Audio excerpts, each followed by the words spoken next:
O'Hara. You're live, Counselor Nolan. Excellent. Thank you. Thank you, Jamie. And Frank is here. So we're all good. Okay, I'm going to stop my video so you can just focus on the people that are in front of you right now. Excellent. Thank you, Councilor Gilman. So consistent with Chapter 20 of the Acts of 2021, this meeting will be conducted by remote participation. The public may not physically attend this meeting, but every effort will be made to allow the public to view, listen to the meeting in real time and participate when necessary. If you're calling in a phone, you can press *9 to request to speak. If you're watching on a computer or device, there is a raised hand button that you can tap or press to request to speak. Please use either of these options to be recognized to speak. I want to thank everybody for being here tonight for the February 28th, 2022 Ordinance Administration meeting. I'd like to recognize tonight we have Councilor O'Hara, Councilor Majota, Councilor Gross.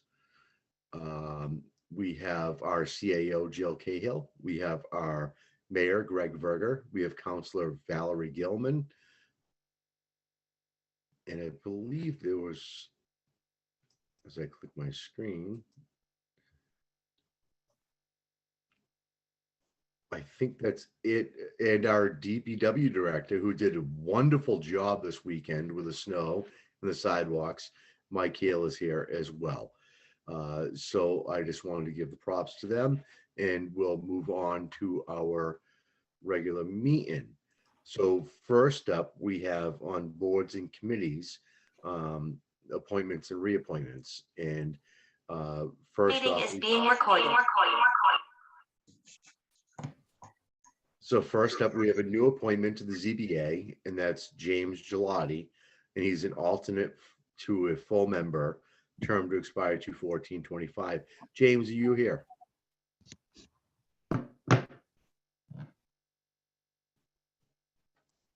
I don't see him, Counselor Nolan. All right, I personally know James. He's been involved as an alternate. I don't know if it's a time constraint. I don't have a problem with reading him to be put through as an alternate ZBA if there's no No objection. excellent. So with that being said, do we have a motion? Ordinance Administration recommended the City Council appoint James Gelati to the ZBA, term ending February 14, 2025, and I so move. I second. Excellent. This will be by roll call vote, and we'll start with Councilor O'Hara, Yes. Councilor Majota, Yes. and Yes. Councilor Nolan, yes. So it's 3 in favor, 0 opposed. I'm sure James will be going through his swearing in and his ethics test in on that. So that being said, we'll move on to our Board of Health with a new appointment with Kelly Hilland. Is it Hilland? Highland. Hilland. Excellent. Highland. Highland, I'm sorry. If you could just tell us a little bit about yourself and let us know why you want to be in the committee. Sure. So I'm Kelly Highland. I was the public health nurse for the city of Gloucester for over 6 years, most recently up until July of 2021. I currently work for North Shore Community Health, doing similar work as their community programs and immunization nurse manager.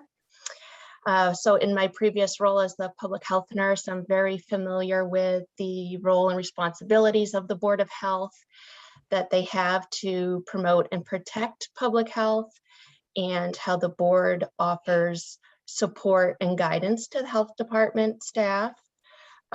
Passionate about public health and committed to doing health equity work in our community. So it would be an honor to serve the community again in this capacity, and protecting public health and supporting the work of the health department. So thank you for the opportunity. Excellent. Thank you, Kelly. Is there any questions or comments from the committee? No Yes. questions. Oh, sorry, Mr. Howard. No, go right ahead. I just wanted to, it's good meeting you, during the Zoom. I just wanted to thank you for everything that you do. Thank you. Yes, Kelly, thank you very much for your energy and willingness to help the city. You do God's work as a nurse, and we appreciate your efforts. Thank you. Excellent. Thank you, Kelly, for serving this board. Mayor Verga, would you like to say a word? Sure. I was committed to putting a nurse on the Board of Health. And with the resignation of Fred Cowan, who gave us many years as a member, that opened up the opportunity to appoint someone to complete Fred's current term. And Kelly it'll be seamless. She's got the firsthand experience. One of the big things we're dealing with now is obviously the pandemic is still with us, and Kelly was on the front lines of that in a public health capacity. So I am extremely pleased that when I asked her, she said yes, and I would urge the committee to support her appointment.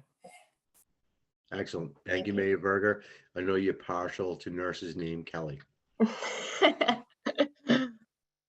So with that being said, do we have a motion? Ordinance Administration recommended to the City Council appoint Kelly Highland to the Board of Health term ending February 14th, 2023, and I so move. I second. All right, and this will be a roll call, and we'll start with Council O'Hara, Yes. Council Mojoita, Yes. Council Nolan, yes. Kelly, have you taken your ethics test and have you been sworn in? I've taken the test and I was going to go tomorrow to be sworn in. Excellent. As a new reappointment, you're going to be required to be at the next city council meeting on Tuesday. Okay. And we look forward to seeing you, and thank you very much. All right. Thank you so much. All right, so next up we have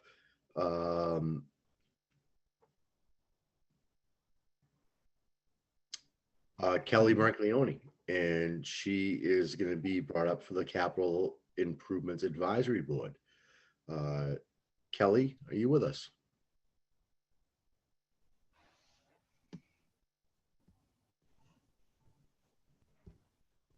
I don't see her, Counselor Nolan. All right, we'll come back to Kelly. I know we have Joe McKechnie here. Joe, how are you doing tonight? I'm very well, thanks, Sean. Very well. If you could just tell us a little bit about yourself and why you want to be in this committee, that'd be excellent. Sure. Well, my family's been a resident of Gloucester for a little over 400 years. So I've been part of this community for the last 64 myself. Did 23 years plus in the U.S. Coast Guard and have fully retired from them. After that, I did 10 years with a major energy company in compliance and safety management for a liquefied natural gas transportation within the Port of Boston and worldwide. After leaving them, I started my own consulting business in liquefied natural gas safety and environmental protection. And I was on the board of directors for TK LNG, one of the major LNG shipping providers. I had to leave there because of TK had opted to do some work with Russians, and that became an issue, as you can only imagine. Since then, I'm not on there, and I officially closed down my consulting business. So I have time now. I've done many, many contracts. I've done many, many bidding issues, and feel as though I could bring some intelligence, if you will, to this committee. Excellent, Joe. Thank you very much. Do we have any questions or comments from the ordinary? We'll start with Council O'Hara. Joe, first, thank you for your 23 years of service to our country. Greatly appreciated. And we appreciate your willingness to help the city move forward with the capital improvement. Wish you the best. Thank you. I've noticed that I was looking over the information that's online, and it seems as though this Capital Improvement Advisory Board has been kind of lacking, if you will, in the last few years. So I'm hoping to be able to bring some life back into it and really get involved. Excellent. Thank you, Joe. Councilor Majota. Just want to piggyback on what Councilor O'Hara said. Just want to thank you for your 23 years of service. And I'm excited to have you on the board. I see that you're very enthusiastic about it, which is great to see. So thank you. Thank you. Excellent, Joe. I've known you for a lot of years. I've known your family, and they're some of the best people I've ever met or worked with. I couldn't be more happier when I seen your name came across to work to add into giving us your intelligence and overview on some of the most important purchases or deals that we make in the city. And I couldn't be happier to have you. Glad to be able to serve. Excuse me. Excellent. Thank you. Is there any questions or comments from Mayor Verga? Yeah, I would just like to first of all thank Joe for reaching out to the office and offering to serve on this board. And he hit the nail on the head when he mentioned the board's the current condition of the board. And as I've mentioned on the past several O&A and council meetings, we are rebuilding it. We're down to, after Kelly and Joe get on board, we have one more opening. If just share that with the public, one more opening for Capital Advisory Board. But we want to get them to work right away. So Joe, as long as you take your oath, you don't have to wait for the final approval from the council, because we want to pull together a board meeting ASAP, start looking at some fire truck orders and other things. So I do want the board to be put back into the position it's supposed to be, which is to advise us on these capital projects, capital expenditures. And so I want to empower them to do what they're charged to do. Well, So I've, again, thanks to Joe. I've completed the ethics training and taken my oath already, so we're ready to go. Excellent. You answered my question. So with that being said, do we have a motion? Councilor O'Hara. Ordinance Administration recommends the City Council appoint Joe McKechnie to the Capital Improvement Advisory Board, term ending February 14th, 2025, and I so move. Second. And this will be a roll call. We'll start with Councilor O'Hara. Yes. Councilor Majota. Yes. Councilor Nolan, yes. That's 3 in favor, 0 opposed. Joe, thank you very much. You're going to be much appreciated. Looking forward to it, Sean. Thank you. I do see that James Gelati is online. If we could just bring him in for 1 second.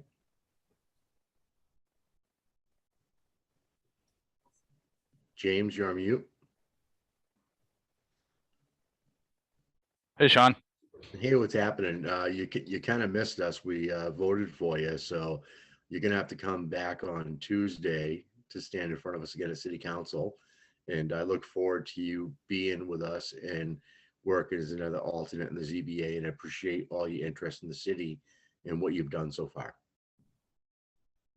Yeah, thanks for that, Sean. But I'm out of town for the next 3 weeks, so I can remote into anything, but I can't come in person to anything. That's not a problem. It's not in person. It's all Zoom. Fantastic. Yeah, just whoever can send me the Zoom invite. And Excellent. And have you been I'll be there. sworn in and taking the ethics test? I took the ethics test when I was an alternate. So if you need me to take it again, I can, but Joanne, do you know if he's up to date on his ethics test? He's all set. Excellent. Thank you, Sherry. thank you. James, thank you for everything. You're a great citizen. Thanks, guys. Have a great night. Alrighty, thank you.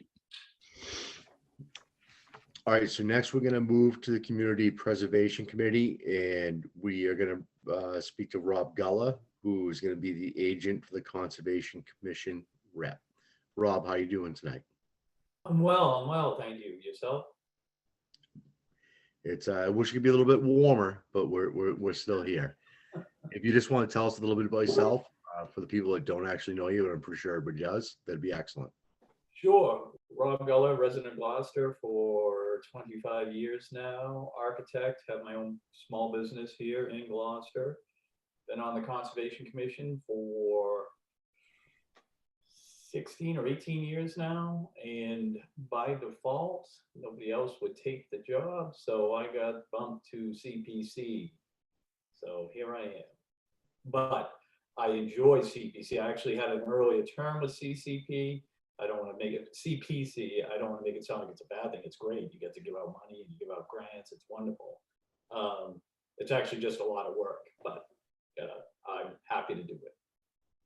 Excellent. Thank you, Rob. Do we have any questions or comments from the committee? And we'll start with Councilor O'Hara. I just want to continue to thank Robert for his service to the city. He's done a long term, and we wish him well going forward in his new position. Thank you, Councilor O'Hara. Councilor Majota. Just want to thank Robert for his years of service, and thank you for stepping up for this new committee. Excellent. And Rob, same with me. You've been a great part of our neighborhood, our ward, and our city. You've had a lot of tough decisions in front of you. You run good meetings, and you're excellent in what you do. I kind of feel weird saying that you have to be there next Tuesday night in the Zoom meeting to present yourself to the full city council and asking you about your ethics test and your oath. Yes, I've taken I just took my oath for renewing my appointment with conservation and my ethics exam at that time. I don't know if that ethics covers this as well. The ethics definitely does. I'm not sure about the oath. Okay. Sherry or Joanne, could you answer on that? He'll need to come in and to be sworn in for the Community Preservation Committee. Okay, but that doesn't have to be the night of a meeting, does it? Anytime? No, you come to the city clerk's office anytime. Yep. Excellent. Thank you, Rob. Mayor Verga, do you have anything to say to Rob? No, I just want to thank Rob for his willingness to do double duty, and seeing the bass guitar in the background, I guess I made the right choice here, the fellow bass player. So. Excellent. So that being said, Councilor O'Hara, do we have a motion? Ordinance Administration recommends the City Council appoint Robert Geller to the Community Preservation Committee, term ending February 14th, 2025, and I so move. I second. And this will be a roll call, and we'll start with Councilor O'Hara. Yes. Councilor Majota. Yes. Councilor Nolan, yes. It's 3 in favor, 0 opposed. Rob, thank you very much. Thank you, everybody. Have a great night. Thank you.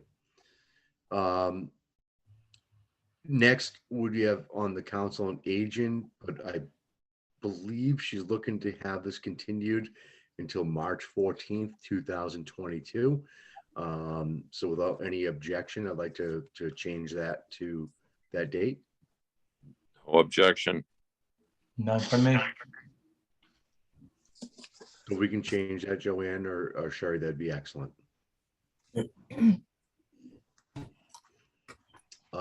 So next we'll go into the Fisheries Commission with Michael Goodwin. Mike, how you doing tonight? You there? Freezing.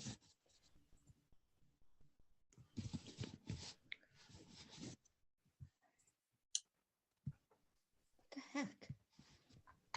How about now? We can hear you now, Mike. How you doing tonight? Good. Pretty new with the Zoom stuff, so. That's all right. We'll get through it. It's an interesting picture. Yes, Mike, you look good. This meeting is being recorded. So we've been joined by Councilor O'Neill as well. Mike, if you could just tell us a little bit about yourself and why you want to be in the Fisheries Commission. I'm a Gloucester resident for 38 years. I've been fishing since I was 12. Something I'm super passionate about, and I am invested into the business now. I have 2 commercial fishing boats out of the port, and I just really want to be involved and stay on top and try to help out. Excellent. Thank you, Mike. Is there any questions or comments from the committee? And we'll start with Councilor O'Hara. Thank you, Mike, for your willingness to help the city and the profession that you love so much. We appreciate it. Thank you. Councilor Majota. Being a son of a fisherman, the fishing industry is very important to me. And so thank you for stepping up and being part of the fishing commission. Thank you. Mike, thank you for getting on board. You're young, enthusiastic, and you've been working it. That's how it goes. And I hope you did something very nice for your dad's birthday. That just happened. Sending them to Aruba. Oh, nice. Is there any questions or comments from Mayor Verga? A big thank you to Mike. He reached out to the office volunteering. Alcatone, the fisheries director, has done a great job with recruiting. We're trying to build up this committee, the fisheries commission, to as we know, our fishing industry is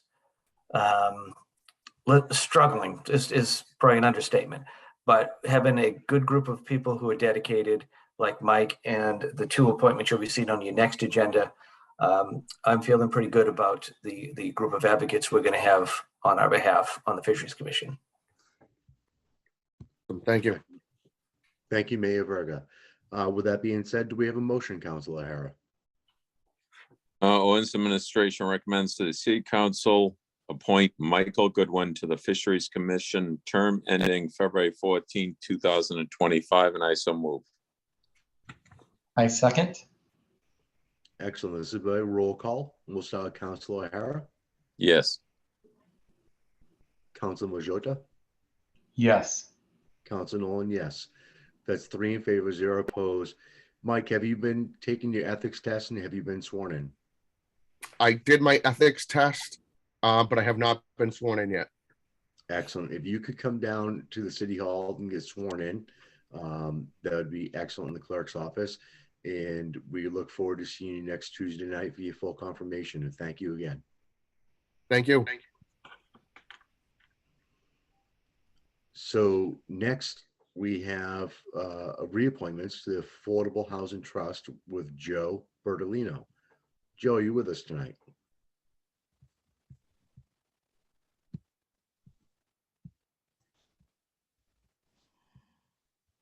I don't see him, Councilor Nolan. I don't either. Oh, we have a hand raised. One moment.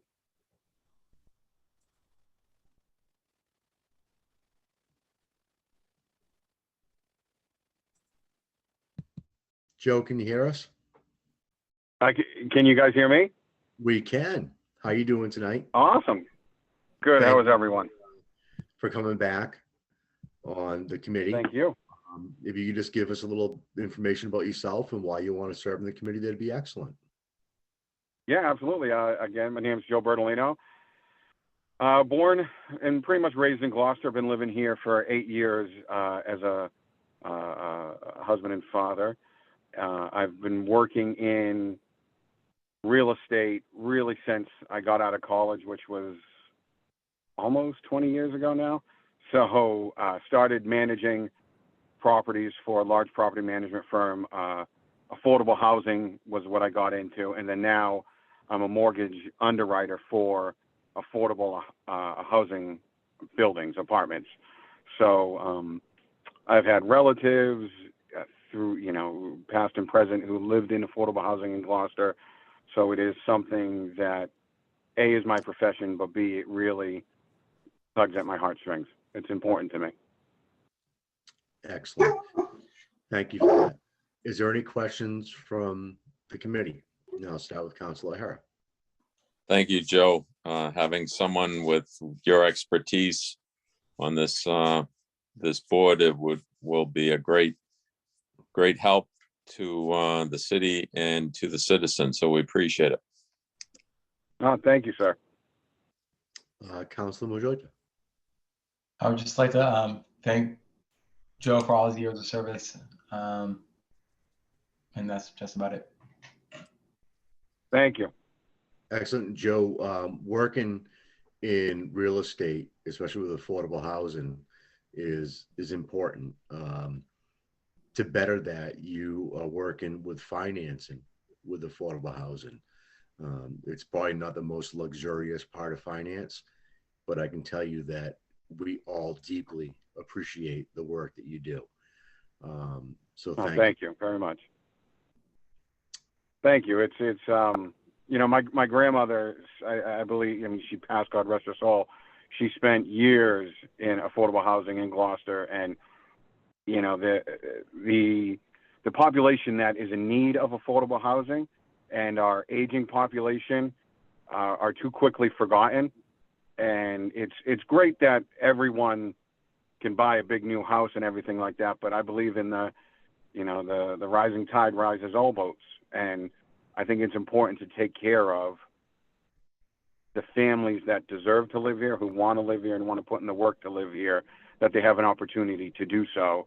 And for the senior citizens that we stand on their shoulders, that they have the right, if they can't age in place in their houses, then it's our obligation and duty to provide them affordable housing within the city that they built, or certainly help build. So thank you all for allowing me this privilege. Thank you, Joe. I'm gonna go back to my housing expert in real estate, and that's Mayor Verga. Mayor Verga, do you have anything to say? Yes, the temporarily retired from real estate. Yes. First of all, thank you, Joe, for your willingness to serve in another term. And with Joe's reappointment, the Affordable Housing Trust is now fully reconstituted. At the council last week, you approved Heather Daigle and Deanna Fay. And so, and we also mentioned that nearly $60,000 was put into the Affordable Housing Trust from free cash, from the number we calculated from the local tax for short-term rentals. So I have big hopes for this newly reconstituted panel, and we hope to do lots of things. We have limited funds, but we're going to be creative and find ways to add to our affordable housing stock. And I appreciate everybody's willingness to step forward and offer their expertise. Sounds exciting. Thank you, sir. Thank you, Mayor Verga. So, Joe, have you been sworn in, and are you up to date with the ethics test? I believe I took my ethics test last year, but I don't know if that's still good. I have not been sworn in, so I will have to do that. And I can take the ethics test again if I need to. Not a problem. So you could just check in with the clerk's office. With that, do we have a motion? Councilor O'Hara. Ordinance Administration recommends the City Council reappoint Joe Bertolino to the Affordable Housing Trust term ending February 14, 2024, and I so move. I second. And this will be a roll call. And we'll start with Councilor O'Hara. Yes. Councilor Majota. Yes. Councilor Nolan, yes. It's 3 in favor, 0 opposed. Joe, thank you very much. And this is a reappointment. Thank you. You do not have to come next Tuesday. Sounds great. Thank you guys so much. Thank you. Have a great night. Bye-bye now. So next on the agenda is Mark Cole. I don't believe he needs any introduction. He can't make it tonight. I am willing to move forward with his recommendation if it's the will of the committee. No objection. No objection for me. With that being said, do we have a motion? Ordinance Administration recommends the City Council reappoint Mark Cole to the City Hall Restoration Committee, term ending February 14, 2025, and I so move. Second. All right, and this will be a roll call. And we'll start with Councilor O'Hara. Yes. Councilor Majota. Yes. Councilor Nolan, yes. It's 3 in favor, 0 opposed. Mark, if you're out there, thank you very much. So next up, we have the city civility resolution that was referred back to O&A and the Human Rights Commission, continued from 2/14/22. They have a meeting tonight. I would like to postpone this for 2 weeks, Joanne, if we could. Okay, so this will be moved off for the 2-week category. Would be March 14th. Excellent. Thank you, Joanne. Next up, we have the communication from Gloucester Taxi and Livery Company regarding fare increases and amendments to GCO Chapter 25, Vehicles for Hire. Do we have anybody online tonight that would like to speak from Gloucester Taxi? Yes, my name's Diana Tumaverta, and I am Vice President of Gloucester Taxi and Livery. And because of the times being so tough right now and the price of gas and everything else going up, we were requesting an increase on the meters. It hasn't been changed in 10 years, over 10 years. Excellent. Thank you, Diane. Councilor O'Hara, if we could have a motion and then a discussion. Ordinance Administration recommends to the City Council amend Chapter 25 Vehicles for Hire, Division 4, Taxi Cab Fares, Section 25-75, A1 prescribed, and Section 25-75, A4 prescribed as follows. 1, for the first flag drop, the rate is $4.50, and for each additional 1/7 mile or fraction thereof, the rate is 50 cents. The waiting rate shall be $30 per hour. Fares shall be based upon a combination of mileage and time. 4, fares for all persons 60 years of age and older, disabled veterans and handicapped persons may be reduced or discounted up to 10%. When reduced or discounted rates are offered, they must be offered to all persons regardless of point of origin or destination of ride. Any company who offers such discounts shall display a sign conspicuously posted in each taxi vehicle informing all passengers of the discount. All such discounts shall be given upon reasonable proof of identification, and I so move. Excellent. Second. Is there any councilor questions or comments? I just like to add that, obviously we're living in a time where inflation is at record levels, and unfortunately, businesses have to continue to stay in business for the benefit of the citizens, and unfortunately, we all must share the burden of what's happening in our country right now, and we don't like to see increases, but we need to stay in business. So I will be supporting this. Thank you. Thank you, Councilor O'Hara. Councilor Majorita. No, I completely understand with the rising cost of everything, and from what you guys said, haven't raised the rates in 10 years. Just what is the rate increase from what is it now? $1. It's $3.50 right now, going to $4.50. Right, $1 difference. Okay. And a No, I nickel completely on the understand. click. And that's when it went up 10 years ago, was from $2.50 to $3.50. Okay. No, I agree with the rising cost of everything. You have to do what you got to do. So yes, I support it as well. I don't know what the gas is going out. Excellent. I'm very familiar with the cost of operating vehicles and fuels, and I'm also going to be supporting this tonight. So with that, we'll start with a vote. And we'll start with Councilor O'Hara. Yes. Councilor Majorita. Yes. Councilor Nolan, yes. That's 3 in favor, 0 opposed to send this to full council. I believe this is going to be coming up the next meeting, Joanne? No, this is a change to the Code of Ordinances, so we need a public hearing. So the public hearing would be, we have to advertise for a public hearing, and we don't have enough time for March 8th. So this would come up on March 22nd for public hearing. So we'll advertise that and we'll put it for full council vote on the following meeting. Okay. Thank you, Diane Tumaverta. Thank you. Thank you. Mhm. So the next we have number 5,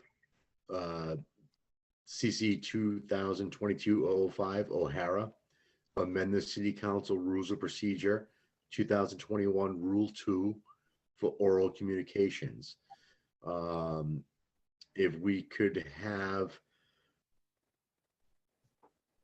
Councilor O'Hara give us an opening to this before he reads the motion. Certainly. I brought this forward as it's been an issue. I, as Council Nolan, have been on the City Council. We're going into our 4th term or our 7th year, where we've had citizens being recognized at oral communications who do not live in the city. That's been done numerous times where they've spoken. I know Mr. Clark, a descendant of Clark Cemetery, he's spoken numerous times on the condition of the cemetery and the help that he's received from the city. We've had past City Councilor Paul McGarry speak a number of times. Unfortunately, Paul isn't a resident anymore and lives in California. And on the flip side, we've had past residents, lifelong residents speak or attempt to speak, and they have not been allowed to speak their piece because they were challenged as far as their residency. I don't think this is fair. We are a city of visitors. We have a lot of people who come into our city and they like to send accolades, beautiful work that our city does on various areas, the boulevard, the beaches, just to name 2, that I think it's not out of line. Again, the precedent has already been set. The bar has been set that we just need to clarify it in the ordinance. So, thank you. Excellent. Thank you, Councilor O'Hara. With that being said, do we have a motion? Ordinance Administration recommends to the City Council amend City Council Rules of Procedures 2021, number 2, Rule 2, oral communication by revising the opening statement as follows. Oral communications, the public shall have the opportunity at every regular City Council meeting to be heard under oral communications on matters not appearing on the agenda. Oral communications shall allow any resident or non-resident who has a request or complaint of any nature relative to city business to appear before City Council, state their problem without debate, and the matter shall be referred to the proper agency through the office of the mayor. The resident or non-resident must be notified in writing within a 2-week period of disposition of same by the office of the mayor, and a copy shall be forwarded to the City Council. Persons speaking under oral communication shall be limited to 3 minutes each and shall submit a copy of their prepared communications to the clerk of committees. The council president shall not allow complaints as to individual performance or character, and I so move. Second. All right. With that being said, do we have any questions from the committee or comments? All right. I do have an issue with the non-resident side of this. We have a lot of things that happen in the city and a lot of people that speak on different things. We've seen it with the Clark Cemetery and also, fluoride and other things where people come in to state their issues that are stated to us as a council to be answered by the mayor's office. Oral comments are usually vested through the mayor's office. And it's hard for me to have the interest and listen to people that don't have an actual vested interest in our city on this. I am ready to move this to council, but I won't be supporting this tonight as a member of this committee. So with that being said, can we do a roll call vote? And I'll start with Councilor O'Hara. Yes. Councilor Floyd. Yes, I want to have this go up to council, so I'm voting yes on this. Okay. And I'll vote no. So it is 2 in favor, 1 opposed, and we will recommend this to the full city council for their vetting. Joanne. I didn't want to speak on this matter, but I just wanted to, Mike Hale is attending this meeting tonight, and I was just wondering, since he was here, since our next council rules of procedure is going to be a lengthy discussion, whether you would take him out of order so that we could take up the matter that he's here for. It'll Yes. be, okay. And I believe that matter is for Number 8.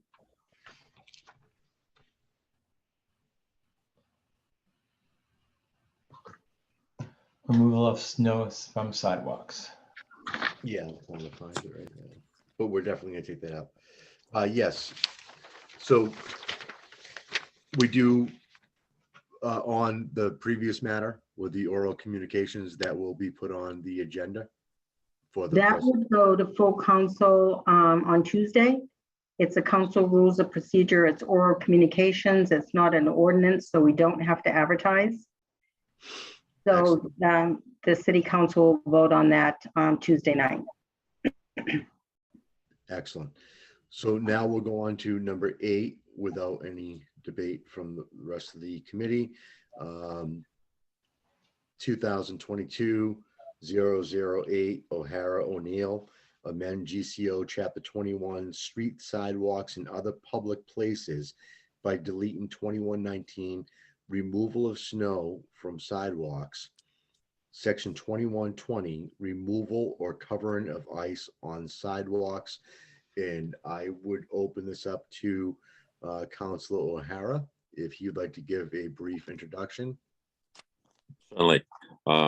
We visited this a few weeks ago in an attempt to modify the ordinance for people over the age of 60.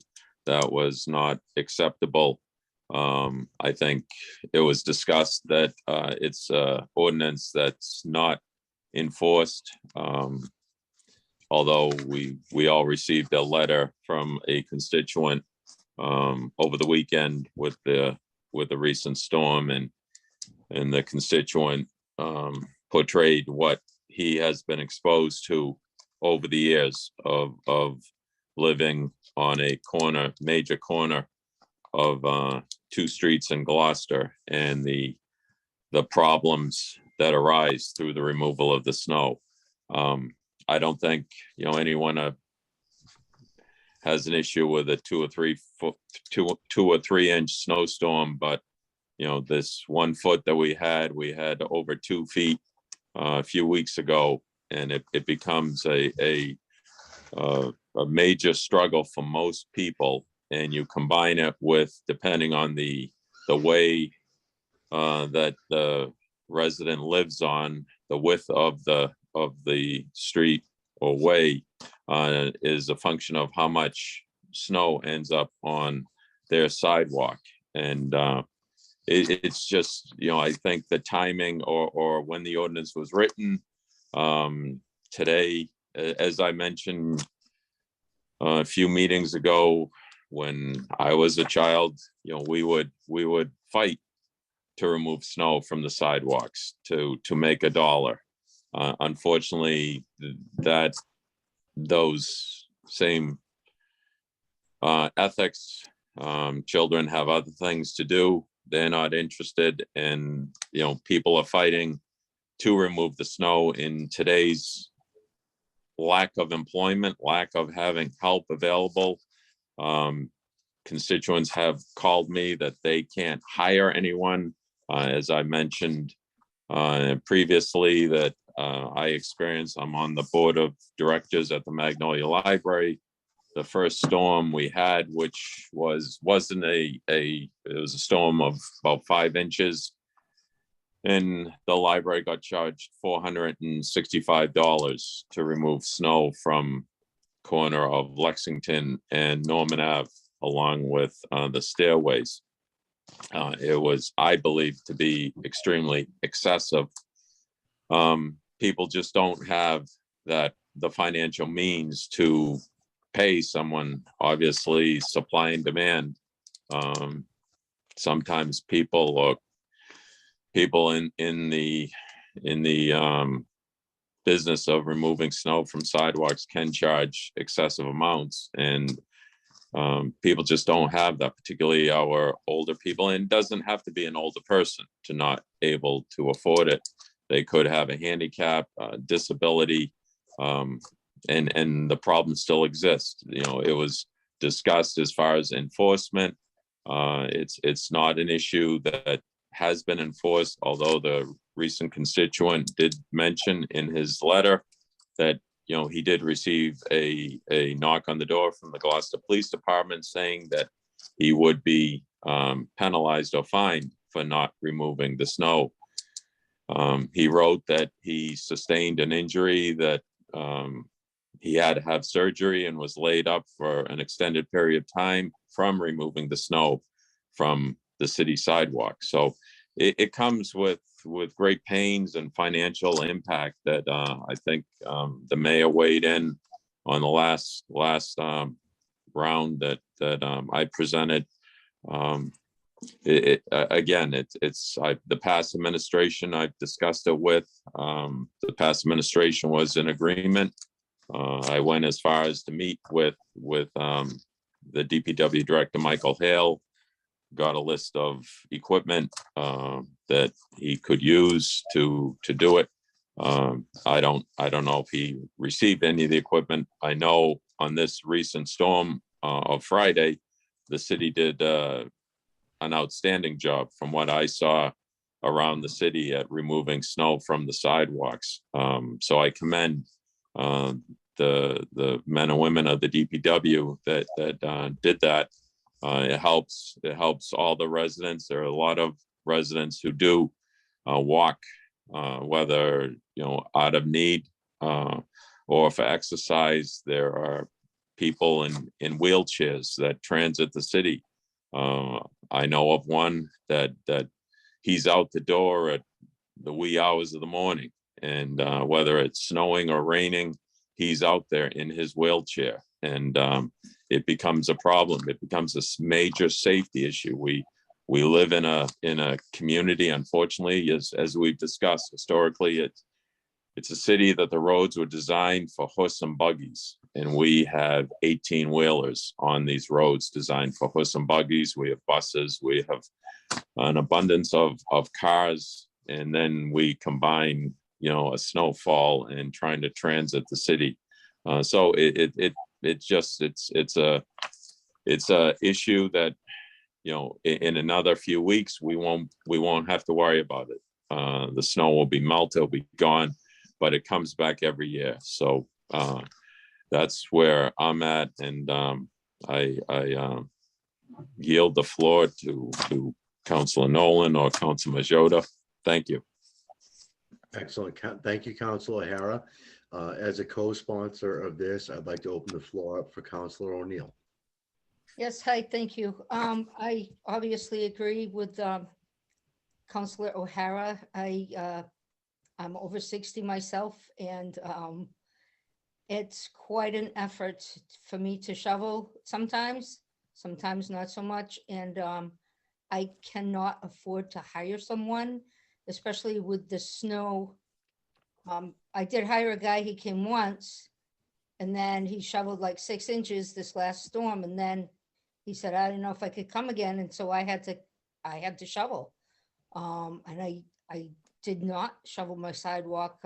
One of my neighbors actually came up with his snow blower, but I see people out there shoveling and huffing and puffing, and it's kind of a scary thing to see. Older people shoveling, and I just don't think it's a really good idea. I think it's a good idea that people over 60 should not have to shovel. I'm not sure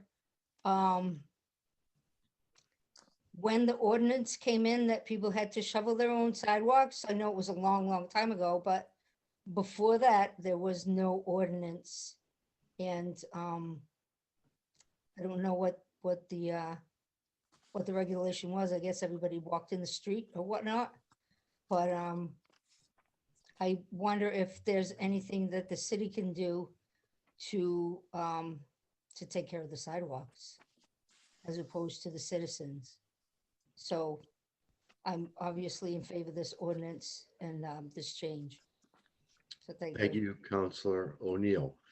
I'd like to open this up to any input from the administration. I'll be brief.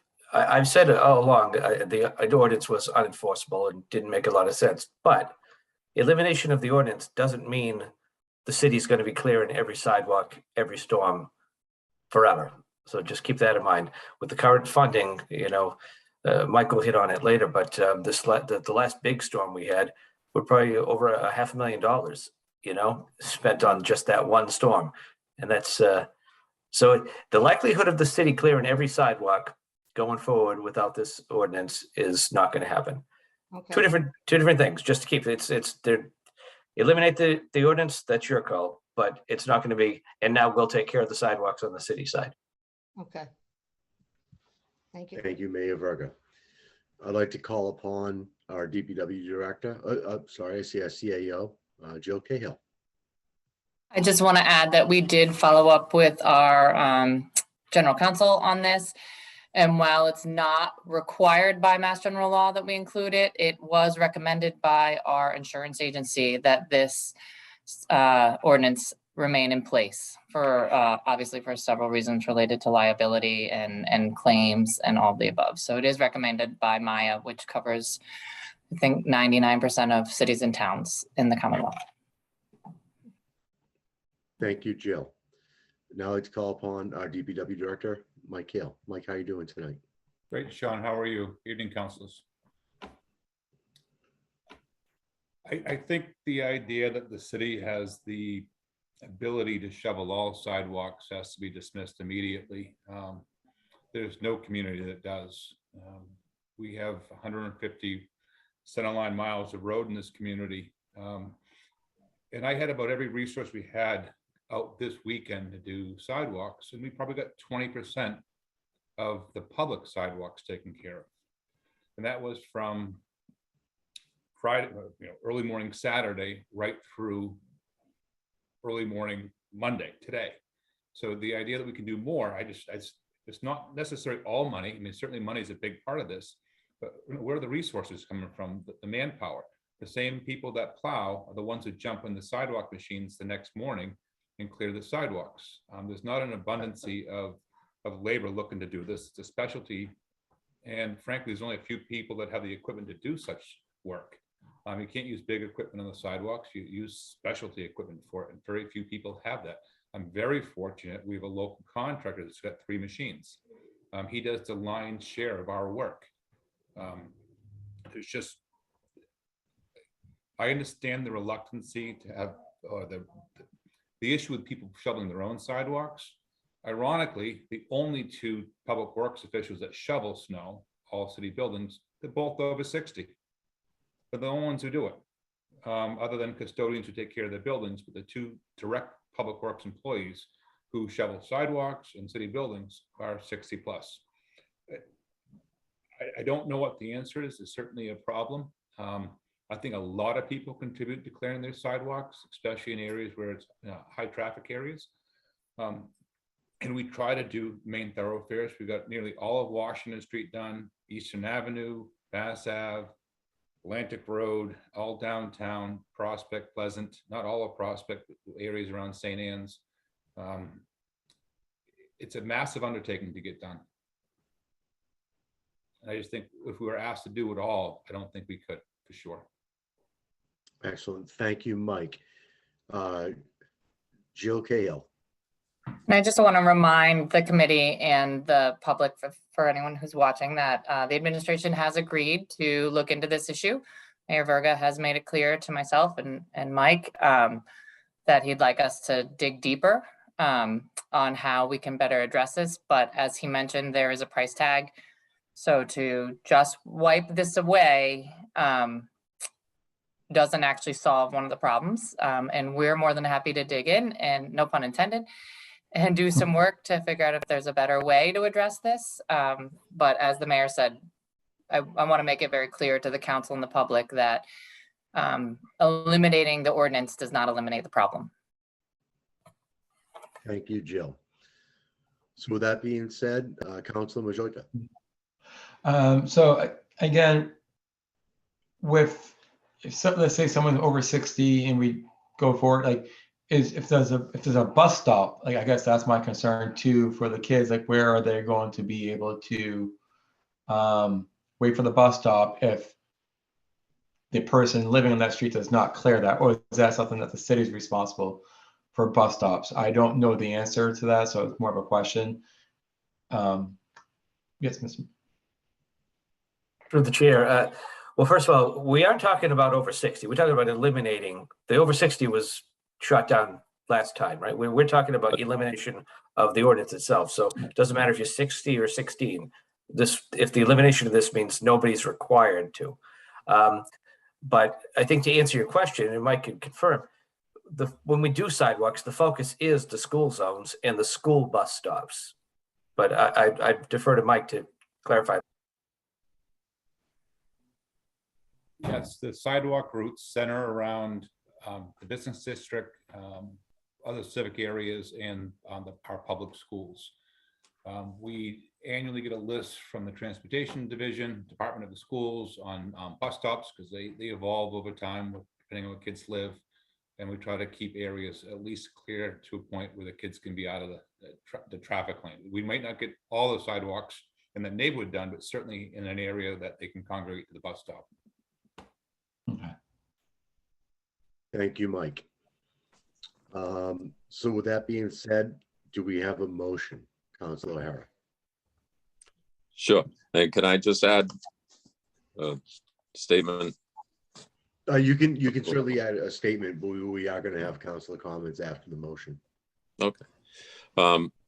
As CAO Jill Cahill mentioned, as far as the insurance, and it's a double-edged sword to the city, the resident, on the insurance side, and in the environment that we live in today, unfortunately, where lawsuits are all too plentiful. It becomes another real issue for a potential resident if they really dig down deep. So again, I respect and appreciate all the comments and the work that's involved, the cost involved, but just possibly reviewing this in further detail to come to something which works, so that we can have a city which we have sidewalks that are passable. There's no easy answer to this. This is as Mike Hale has depicted. It's not an easy fix, but it's reality. The snow's not being removed, and we have people transiting the streets. So I do have a motion if you'd like me to read it. If you could, that'd be great, Councilor Harris. Thank you. Ordinance Administration Committee recommends to the City Council that the Gloucester Code of Ordinance, Chapter 21, Streets and Sidewalks and Other Public Places, Section 21-19, removal of snow from sidewalks, and Section 21-20, removal of covering of ice on sidewalks, be amended by deleting said section in its entirety, and I so move. I will second. Is there any councilor questions or comments to this? Councilor O'Hara. I'm fine, thank you. Councilor Majota. I'm guessing I would like more information to see what the mayor's office could find. with the snow removal, and I know that there's only a few more weeks left of winter, hopefully. And that's just about it. I just not sure, about it yet. That's all. Thank you, Council Majota. So my 2 cents on this is that there is an insurance risk to the city if we remove this ordinance. It was put there for a protection reason for everybody. Every lawsuit that affects a city affects every taxpayer. The equipment used for sidewalks is very specialized, and it's not just specialized for sidewalks. It's even more difficult for Gloucester. We have one of the oldest infrastructures, some of the smallest sidewalks. Our electric poles and utilities are close to the curb line where we can't fit equipment through that, which makes it even harder. And at the cost of removing and moving poles, we're talking over $5,000, and that was before COVID, to move a pole just for snow removal. There hasn't been a lot of enforcement on this. It's a very up in the air situation. I'm more concerned with sidewalks that can be constructed for safety than the neighbors getting together to clear a sidewalk for safety. If there's an elder in the area that needs help with the sidewalk, I believe the neighbors should be more in tune to help them, especially if it's something that they use for access or a school bus stop. In my neck of the woods, we really don't have sidewalks, and our school buses meet at people's driveways or at corners that people respond to by removing a shovel in the snow. I understand the difficulty to what it takes for an elderly person to be in fear of removing their snow or trying to take for it. But it's a huge, arduous undertaking for the city to say that they will remove all the snow from the sidewalks when it's hard enough just to remove snow from the actual roads at the time of the storms and the budget constraints. I can't support this tonight without knowing how we can afford to pay for it and how it will work together. I wish we could have some more discussion with the school department about trying to get some sort of civic duties with students. And I understand the fears of the people, but I just find this to be a impossible task to remove for the greater good of the rest of the city. Council Nolan. Can we move to continue since the administration is working on it? We can move to continue this. Councilor O'Hara has brought it forward. We've continued it before. If he would like to continue this for more information from the administration, that would be up to him to ask to do a continuance, and we could do it from there. I have no objection to continuing this. Excellent. Joanne, can we bring this out for 1 month? Yes, we can. Okay. Thank you very much, everybody, for this. Mike, thank you for being here tonight. So next we're on to, I believe, are we at number 7? 6. Yeah, we can put it ahead. Yeah. You can take up number 7 if you wanted to do the council rules of procedure at the end. It's up to you. I think if we move on to 7, that's going to be probably one thing less to worry about, because I'm going to ask that we change number 7, Special City Council 2022-006, Memhard Nolan Gilman, requested management review of the HR department per city charter, section 713 A through D. I would like to put this out for 1 month as well, if there's without any objection from the committee. No objection. No objection. Okay, so Joanne, can we put this out 1 month? Yes, okay. Excellent.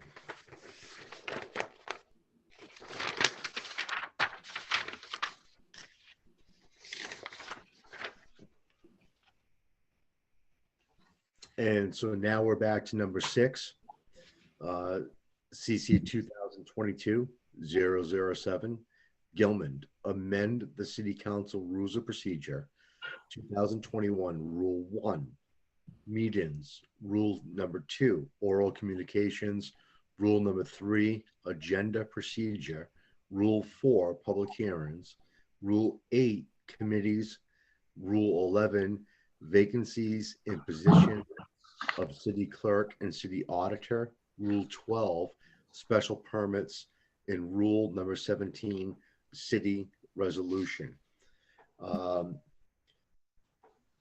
So with that being said, is there any questions from the committee on any of these resolutions or any of these numbers that they'd like to pull off tonight or they'd like to talk about?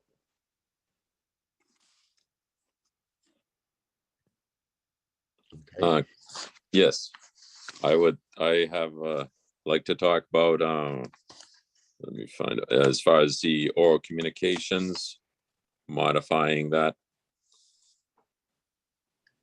Not a problem. So that'd be number 2, oral communications. Councilor O'Hara. Yes. Why don't we, yes, go ahead, Councilor O'Hara. Thank you. And bring up your questions on number 2, oral communications. Okay. I'm not in favor of the 30-minute limit on the front end. I believe that we should maintain what historically has been the case. Typically, it's a non-issue, but it's such a, for some people to speak in public, they have great difficulty. And for them to be stopped at, if by chance we reach the 30-minute level or time, for them to, they get up the willingness to speak their piece at city council, to have that delayed till the end of the meeting could just make that person not want to participate in our city government. And I'm a firm believer that we are the voice of the people, and the people should have the opportunity to speak, and to delay it will I think potentially damage people from wanting to participate. Again, it's a rarity that it happens, that they go beyond 30 minutes. But if by chance that does happen, I'd hate to see this being invoked. Thank you. Thank you, Councilor O'Hara. I'd like to move this to our council president, Councilor Gilman. Thank you, Councilor. So because I'm the order generator, it would be helpful if I could explain why I've made this recommendation. So I've made this recommendation, and it's on the document that you've received this afternoon. And we can show this on the screen if we want, but it's for several reasons. First of all, we are really pushing hard to get into hybrid meetings, and that's really important to us. We're going to be back live soon, we hope. And given that, there's been an extraordinarily high amount of people that come to participate in our meetings, which is great. That's why we want to continue with hybrid. So I am passionately in favor of continuing a public comment section. My recommendation is to limit it to a half hour at the beginning of the meeting. And that would mean possibly 10 speakers, which is about probably average under most, but there were times when we had the shooting range that we had like 43 speakers, and we listened to people for 2.5 hours. So, you just don't know what the attendance is going to be. And so by moving the additional component of that later on the meeting, what that allows us to do as counselors is to legislate the things that we are hired and elected by the people to do. And that is doing committee reports and all the votes that come out of committee, new ordinances amendments, all the issues of special counsel permits and public hearings. Some nights we have 3 or 4. Further, we have members of city staff that frequently are sitting on the call waiting for us to discuss something, to ask them a simple question. I'll give you an example. A couple of weeks ago, Ed Conley was here and we were on the public hearing for Farrington Ave at about 9:15, and he had been on the call since 6 at night because we had a lot of people that wanted to speak in public comments. If we did it the other way, Ed would know that we would probably get to the public hearings within a reasonable amount of time, and therefore not have so many members of city staff that frequently go to work at 7 in the morning, and here we are possibly at 9, 10, 10:30 at night, finally getting to ask them one question about how many traffic violations that we had on Farrington Ave that we had asked him to come on the call to sit in on. So it's for those reasons that I think that we could do a win-win, and that is continue to embrace that people can speak to us in oral communications for matters not on the agenda, and that's different than all the public hearings that we have in front of us as well. People will also speak then. So to continue that momentum and just plan it so we do a little bit at the beginning and we continue it later on in the meeting. And with hybrid technology, it gives us that flexibility, because I would assume that many members of the public will still want to just watch from their living rooms. We'll all be back in Gloucester High or the Commons at O'Malley or Kairos, wherever we can come up with this hybrid technology that we're all excited about, because we do respect the public to come and be heard. So that's why I've divided that up. So that describes my my motive and why I thought it was important. I've looked into other communities, and many communities require people to send their comments in on an email, and they have to schedule the time to speak in public or oral communications, which I don't think we really want to get to. I like the flexibility. So that's my part. So Councilor Nolan, if you'd like me to just, we could put on the screen the all of the changes, and you know, if you want, I can make the motions and allow just recommendations to O and A, so you can approve the motion and second it if you'd like me to do that. But it might be helpful if people can visualize the changes by doing a screenshot of what these changes are, whichever you prefer, Councilor Chair Nolan. The presentation would be nice, and the recommendation would be nice. The move of the motions, we'll take that as a committee. But if you'd like to go forward and do your presentation and work through it with us, we can certainly follow along. Great. Sherry, would you mind uploading that? And thank you, Sherry, and also to Grace, who helped me with this council order.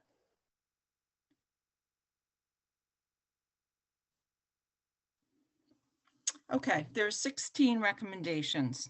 The first is rule number 1, and that is simply to add, this is in red, during the emergency order, council voted to begin meetings at 6. Meetings will return to 7 when our regularly scheduled city council meetings return to in person.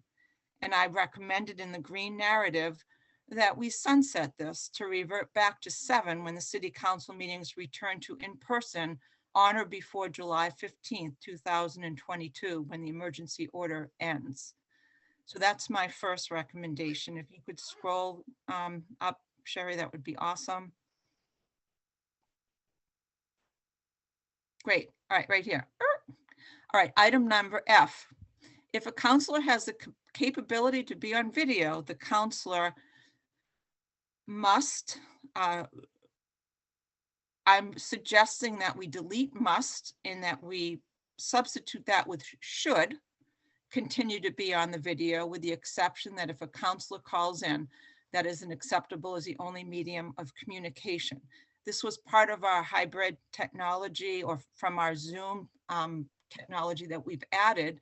And when I recently attended a webinar by MMA about 3 weeks ago, one of the attorneys from, I think it might have been KP Law, said that we can't require counselors to do that.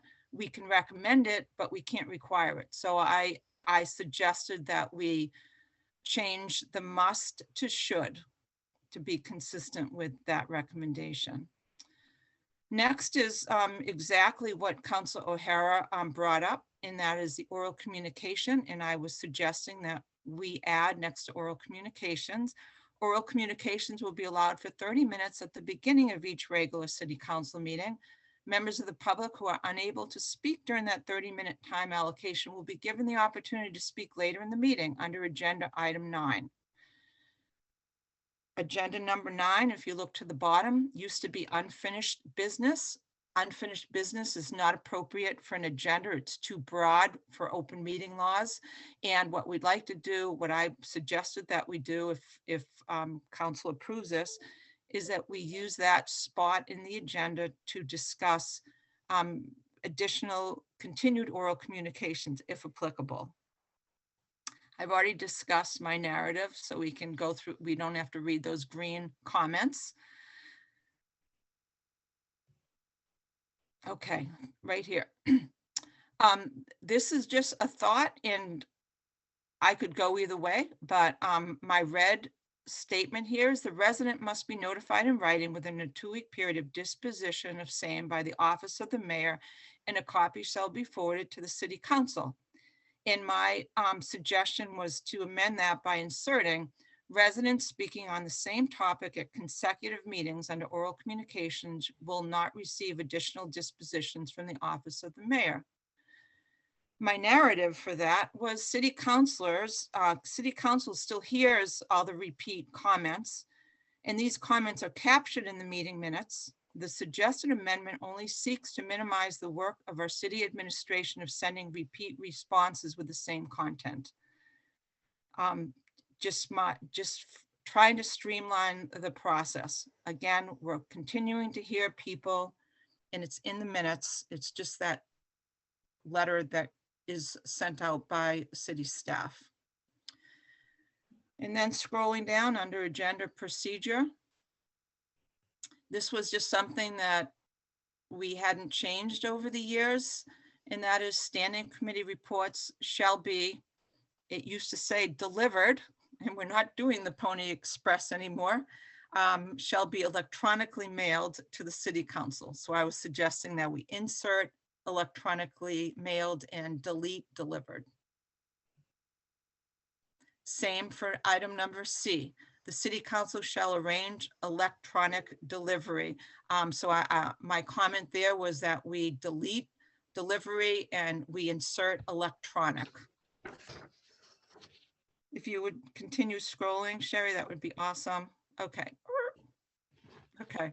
So this is something just extra because as we really hope to aspire to continuing Zoom meetings in a hybrid model, I wanted to add to this section on how we present the materials from applicants that are coming to speak to us on special council permits and other matters, that we say during Zoom meetings, applicants are asked to share their screens during the presentation. In addition, their screen share presentation shall be submitted no later than 48 hours before the meeting at which they are to be presented, unless specific permission is received from the council president. And that is just consistent with our practice. And we always like to have the presentations with the clerk's office because sometimes the applicants struggle with screen sharing. And it's very helpful to have that in place so we can get right to business when it's time to take up that order of business. If we could scroll up, thank you. Okay. Under rule number 8, committees. Section B, when a member of a standing committee is absent, the committee chair should appoint another counselor as an alternate member of said committee with voting authority. My suggestion was to be consistent with our practice and insert the standing committee chair should refer to the designated list of alternates in that order, in the order that they are listed for his or her standing committee. And this is consistent with our practice. If we could scroll down a little bit more. Thank you. Vacancies and positions of city clerk. So I see that Val Marino is on the call and she'll love this.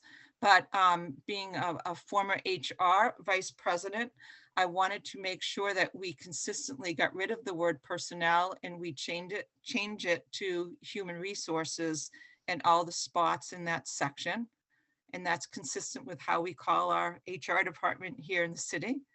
And I also thought it would be timely to delete monster.com and Boston Works and insert in other current recruiting mediums, for example, indeed.com, etc., just to be more current with the different recruiting sources that we use. If you could scroll up. Thank you. Special permits. This was, the way it was written was not consistent with our zoning requirements. And so my suggestion here was to insert under special permits, all special council permits require the city council to deliberate on the requisite criteria for the Gloucester zoning ordinance being requested. And then I suggested deleting during discussion and go right to saying for special permits, delete councils are required to give testimony on the reasons for voting based upon the judging criteria of section 1.8.3. So delete that and then insert. So it says for special permits involving section 2.3 use tables, the council should additionally consider the 6 standards in section 1.8.3 standards to be applied, but not be required to cover all of the 6 standards in making their decision. And this is consistent with our zoning requirements. And I was just updating an outdated rules of procedure. All right, we're almost done. Thank you for your patience. Civility resolution. Because we now have a city council code of conduct and also a civility resolution right now, which has been referred back to Human Rights Commission and ONA. I was suggesting that we insert, actually we should also make this say Rule 17 civility resolution and code of conduct. So we should add that in the title. In that we should also, I suggested that we insert a city council code of conduct resolution review and approval will be placed on a city council meeting agenda during the month of January of each new term of office. And then the second thing remains. And then finally is a new rule, rule number 18, the use of social media. I was suggesting that we insert this. Number 1, if using social media to share city Facebook posts and or city website updates, city councilors are asked to share the post from the city so that updates are factually updated and maintained by department heads. Number 2, social media posts that are appropriate and compliant with open meeting law includes distribution of meeting agendas, scheduling information or other procedural information, or the distribution of reports or documents that may be discussed at a meeting, provided that no opinion of a member is expressed, are excluded from the definition of deliberation under the open meeting law. So all those factual matters are okay. And that is something that has been approved by the AG and was in a training session that was offered to MMA in 2019. So I thought that was a good rule that we would want to add, and that's consistent with how Mayor Verger and CAO Jill Cahill have asked us to share all the information that comes out of DPW and the police and the fire and city, that we always should be sharing that actual wording, because that way when they go and change their message, we didn't do an intermediary post that isn't updated. So that really forces us to always be providing all the accurate factual updates from the department heads by sharing exactly what they share. And most of us do that. So it's just a reminder that we can do better there. And that is our rule of procedure. So that concludes all of my suggested recommendations. And hopefully, counselors, you'll consider this, you'll do an amendment, or you put a motion on the table and then discuss it. But I've put a lot of time into this, and I hope that you approve it. So thank you. Thank you, Council President Gilman. With that being said, in the way that it was, is there any council that would like to move that, or would you like to read the minutes before we have discussion?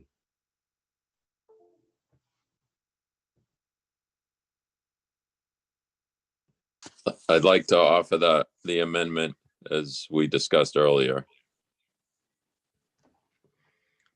And that would be to move the procedure, or to move the procedure without number 2 and have discussion on oral communications. That's fine. Okay. So I guess we still don't have a motion to move the actual amendment at this point. So we will go into a little bit of a discussion on all of this. It comes down to maybe the point of number 2, oral communications, which Councilor Harris spoke of. And Councilor Majota, do you understand everything that was read, or do you have any questions? I'm continuing to read it. A lot of these are new to me. I agree with a lot of the changes. I guess with the number 2, where the 30 minutes is, I feel like no matter what, like, you know, are there people who want to talk later on the meeting? Sorry. Either way, like if I wanted to talk during oral communications, and like again, I got to put the kids to bed or everything, you have a sort of time refrain, you want to do it early. And now they would potentially, I would have to wait until 9:30, 10 o'clock to be able to talk. I think that's just unfair for them. But I'm just continuing to read all these motions as I've been reading all day. So no other comments. All right. So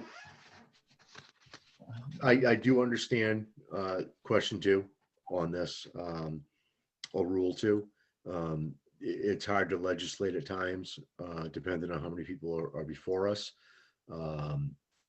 I think that if we could move the motion, we can certainly digest it and have a full council vote on this, because I believe this is more of a governance thing, and it would be nice to chime in with the rest of the council.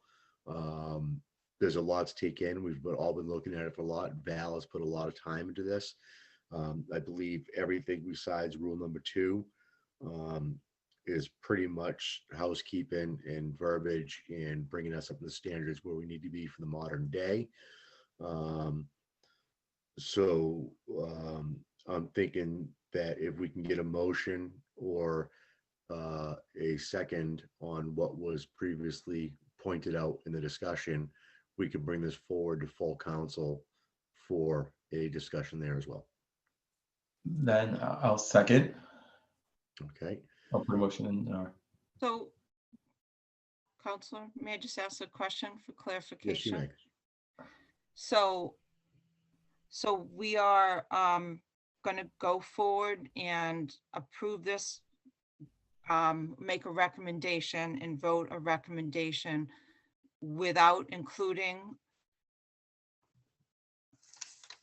the oral communication section? Is Nope. that correct? The recommendation would be to put forward to the full council for a full vetting of the council, as a lot of these are procedural. And I just think it's best that everybody has a say in how this works. So I would be asking for a motion to accept this as presented, as a full motion for us to take up as a full council at the next meeting. Okay, thank you. Councilor Majorita. No, I was agreeing with what you said. That's all I wanted to say. Okay. So with that, we did have a second. So that would bring us to a vote, which will be by roll call. And I'll start with Councilor O'Hara. I just like to clarify, I'm in agreement with the work done and the content excluding number 2. And I just want that to be noted when it goes to full council. I'm, obviously probably 90% of this is acceptable to me. It's just that number 2 that I don't like saying I accept it when I don't accept it. Nope. We can vote yes or no on the entire motion. It's not being brought forward in pieces. I just feel as though we should be bringing it to the full council at this point. Certainly. I vote no. Councilor Majorita Yes, to bring up the council. and Councilor Nolan, yes. So that's 2 in favor, 0 opposed to bring it back to council. Councilor Gilman, thank you for your work. Councilor O'Hara, thank you for your work on your previous motion as well. So Joanne, that's going to be coming up next Tuesday. A week from tomorrow, right? Yes, it'll be on for March 8th. As I mentioned before in the first council order that Councilor O'Hara brought forward, it's a rules of procedure. There's no requirement for a public hearing. It's not an ordinance according to the charter. So we could, the council can vote on this Tuesday night. Excellent. Thank you very much, Joanne.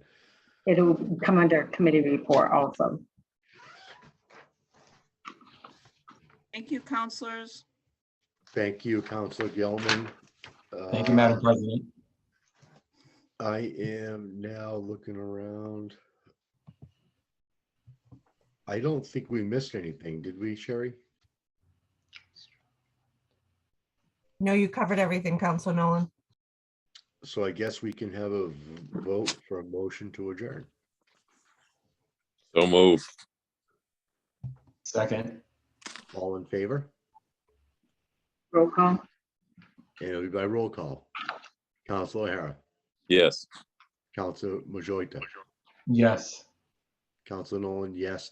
Thank you, everybody, for coming tonight, and stay warm, and peace and love for Ukraine. Absolutely. Not right. Good night, everybody. Thank you. Good night, everyone.